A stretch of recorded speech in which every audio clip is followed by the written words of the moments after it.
pour la pierre, l'immobilier. Sauf que les banques semblent décider à refermer un petit peu le robinet du crédit immobilier. Elles sont un petit peu contraintes en ce sens. Ouais, c'était jusque-là une recommandation. C'est désormais une ligne rouge qu'elles s'interdisent de franchir, sauf exception.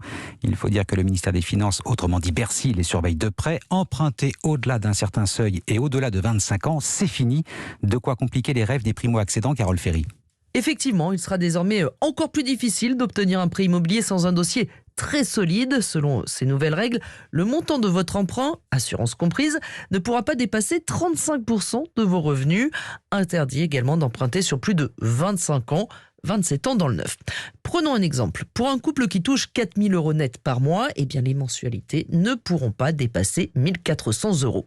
Alors certes, ces nouvelles conditions étaient déjà appliquées par la plupart des banques, mais elles ont l'obligation désormais d'être beaucoup plus strictes, ce qui risque de toucher bien sûr les ménages les moins aisés, selon la porte-parole de Meilleur Taux, Maëlle Bernier. Ceux qui obtenaient des dérogations, c'était évidemment les plus jeunes, les primo-accédants, les plus modestes, mais avec quand même des situations professionnelles stables, mais qui, dans la plupart des cas, n'ont pas ou très peu d'épargne et qui, du coup, peuvent pas les puiser dedans pour aller finalement réaliser leur projet. Les banques conservent toutefois le droit de déroger à la règle sur 20% des dossiers, une flexibilité qui doit cibler en priorité ceux qui achètent leur résidence principale.